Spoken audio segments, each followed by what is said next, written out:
Beautifully said. All right, let's give our listeners a little shadowing challenge. Okay, repeat after us, everyone. I speak slowly. I speak clearly. I'm not afraid of mistakes. I'm learning step by step. I stick with it. And I enjoy the journey. That's nice. Simple but powerful. Yes, if you say that daily, you start to believe it. Words can change how you feel, even small ones. That's true. Speaking kindly to yourself in English is still learning. Do you remember a time when you were learning something and wanted to quit? Oh, yes, when I tried to learn Japanese Oh, I didn't know you studied Japanese. for 3 months. I thought I'd be fluent by then. Spoiler, I wasn't. Classic beginner optimism. Yeah, but I learned something important. It's not about how far you go in a week. It's about showing up every day. Exactly. You stick with it even when it's slow. And that's the same with shadowing. Some days you'll repeat a phrase 10 times and feel silly, but that's progress. Yes, it's like training muscles. You don't see the result immediately, but it's growing inside you. The invisible growth. I like that. Maybe we should call this episode The Beauty of Slow Learning. Perfect title. You know, George, sometimes I listen to fast English podcasts and I catch maybe 80%. But when I slow it down, I notice tiny things. The emotion in the voice, the tone, the pauses. Yes, that's the difference between hearing and listening. Yes. When you listen slowly, you're not just catching information, you're connecting to meaning. That's true. You can almost hear the personality behind the words. So, for our listeners, here's a little trick. Pick one short clip or video, slow it down to 0.75 speed, and shadow it 3 times. Yes. First, listen only. Second time, repeat with the speaker. Third time, record yourself. Oh, yes, record yourself. That's such a good tip. It's uncomfortable at first, but when you listen back, you hear what's improving. And you also hear that you don't sound as bad as you think. Exactly. Do you know what's funny? Every time I record my own English, I think, do I really sound like that? Oh, we all do that. Even native speakers hate their recorded voices. Good to know it's not just me. But, that's another reason to slow down. When you slow your speech, your voice sounds clearer, more confident. And maybe kinder too. Yes, slower speech often sounds more caring. That's why teachers, therapists, and even storytellers use it. So, slow English, not only good for learning, but also for kindness. Exactly. Language with heart. You know, George, sometimes I think slow English feels like music. Like a calm song you can understand. Yes, a soft jazz of words. Then maybe we're English DJs today. I like that idea. DJ George and DJ Anastasia, spinning words for your fluency. Coming up next, the grammar remix. Stop, that's terrible. I know, but admit it, you'd listen. I totally would. You see, when we slow down, even jokes feel warmer. There's space for laughter. Yes, that's what I love about this rhythm. It's human. You know, this approach, slow and mindful, actually helps with pronunciation too. Oh, how so? When you speak slower, you can hear each sound, especially vowels. English vowels are long, short, soft, open, and when you slow down, you can catch the sound. That's true. Sometimes even I forget how many tiny vowel sounds English has. Yes, in ship and sheep, full and fool. Oh, yes, the classic mistakes. Slow speaking helps you notice the difference. That's a great reminder. So, for our listeners, don't rush pronunciation. English sounds are like small instruments. Play them carefully. Well said. You know, George, I think we could slow down not just our English, but our whole day. I was thinking the same thing. Sometimes learning language teaches you how to live. Exactly. It teaches patience, attention, presence. And connection to yourself and to others. You know, George, the more we talk about slow English, the more I think it's also about kindness, kindness to yourself. That's a beautiful way to say it. We're often impatient with ourselves. We want instant results like fast internet, fast food, fast language. Yes, we live in a now world, but language, it's not now. It's alive. It grows slowly. Exactly. It's more like planting a tree. You water it, you wait, and one day it blooms. I love that image. A language tree. And every word you learn is like a new leaf.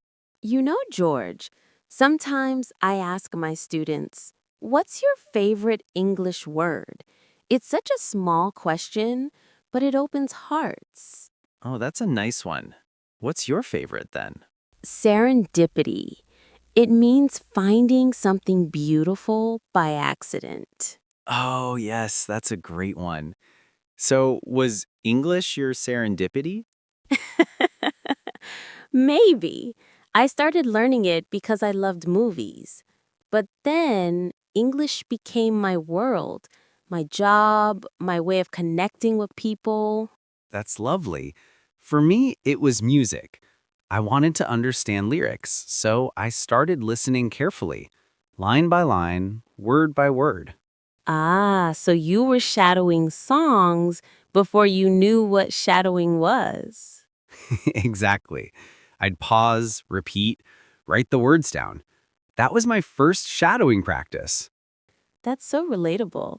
Many learners start like that: music, movies, or love. Yes, love is a strong motivator. Oh, do I hear a story behind that? Maybe one or two. Let's just say I once learned French for reasons that were not entirely academic. Oh, I see. So you learned je t'aime before bonjour. More or less. And you know what? That was the best motivation I ever had. That's adorable. But it also taught me that emotions make learning stick. If you connect feelings to language, it stays with you. That's so true. The words you learn with emotion are the ones you never forget. Exactly. And that's why we're doing this, to help people feel English, not just study it. I love that. Feel English. That could be our motto. Or maybe a future episode. Yes, feel English, the emotional side of language. We'll add candlelight, maybe background rain sounds. You're turning this into a spa. Why not? Relaxed learners remember more. That's actually true. Stress blocks memory, calm opens it. Exactly. You can't learn well when you're tense. That's why I love shadowing slowly. It calms you down. It's like telling your brain, you're safe. You can take your time. That's so important. The moment learners stop being afraid of mistakes, everything changes. Yes, suddenly English becomes playful. And that's when learning becomes natural, like breathing. You know, I used to be so shy speaking English. I felt my accent was too strong, my grammar too simple. Everyone feels that. Even advanced speakers sometimes doubt themselves. Yes, but one day, a teacher told me, your accent is part of your story. Oh, that's beautiful. Since then, I stopped trying to erase it. I slowed down, focused on clarity, not perfection. And that's when your English became authentic. Exactly. You know, I think that's the real goal. Not perfect English, but honest English. Yes, English that sounds like you. We all have our rhythm, our sound. Like music again, everyone has their tempo. Some people are rock and roll, others are jazz. And some are lo-fi study beats. Perfect for podcasts. That's us, cozy lo-fi English beats. You know, sometimes I tell my students, speak like you're telling a story, not like you're passing a test. That's so good. Tests end, but stories stay. Exactly. If you tell a story slowly, with emotion, people listen. Yes, even simple stories sound powerful when they're real. Let's do a little storytelling practice for our listeners. Something short and simple they can shadow later. Great idea. Okay, I'll start. Go for it. Yesterday, I went for a walk in the park. The air was cold, but the sun was soft. I listened to music and smiled at a dog running by. I walked to the coffee shop near my house. The barista said, "Good morning," and I said, "You too." Oh, classic mix-up. Yes, but we both laughed, and that's what matters. See, that's a perfect example. A small, real story, easy words, but full of life. And listeners can shadow it too. Try repeating both parts slowly. Focus on rhythm and feeling, not just pronunciation. Right. Feel the story. You know, maybe learning English is like learning to dance. Oh, At first, you watch others. You copy the steps. You make mistakes. You step on toes. But one day, it clicks. You start to feel the rhythm. that's a perfect metaphor. You stop thinking about the steps and you just move with the music. Yes. And that's what fluency really is. Flow, not speed. Right. Feel the story. Hmm. I wish schools taught that more often. That fluency is emotional, not mechanical. Yes, it's not about memorizing rules. It's about using language to connect. When you connect, your brain relaxes, and then learning becomes easier. So true. I think learners forget that emotions and memory are best friends. Yes. When you care, you remember. Hmm. Maybe that's why I still remember my first English sentence. Oh? What was it? This is my cat. I said it so proudly, like I'd written Shakespeare. That's adorable. I even remember how my teacher clapped. I felt like I just won an Oscar. That's such a good example. The smallest moment, but it stays forever. Exactly. I think emotion is the best teacher. And patience is the best student. Ooh, that's a quote for your t-shirt line. Yes, emotion is the teacher, patience is the student. I'd wear that one too. You know, Anastasia, sometimes our job as teachers isn't to correct, it's to listen. Yes. To make space for someone's voice to grow. And that's what we're doing here, really, creating a calm space for English to breathe. That's exactly it. A quiet place where learners can listen, shadow, and grow.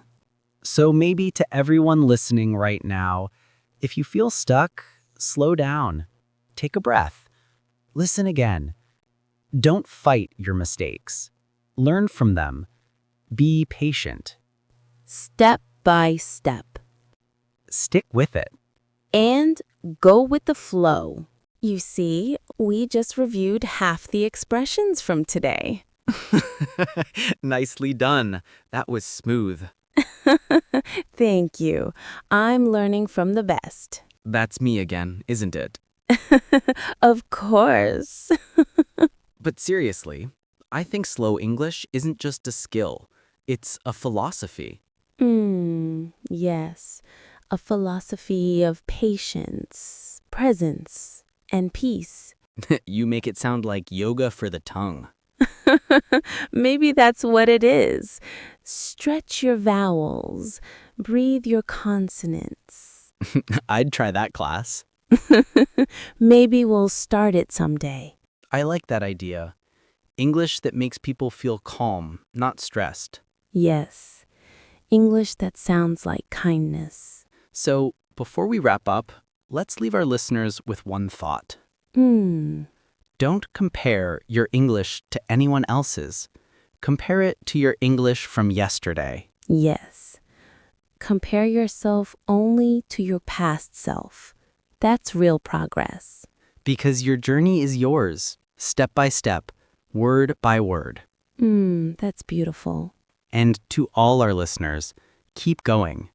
Even if you think you're slow, you're still moving forward. Yes. And every time you listen, repeat, and smile, you're growing your English tree. Let it grow tall. And strong. So, what about you, listener? What helps you slow down and enjoy learning?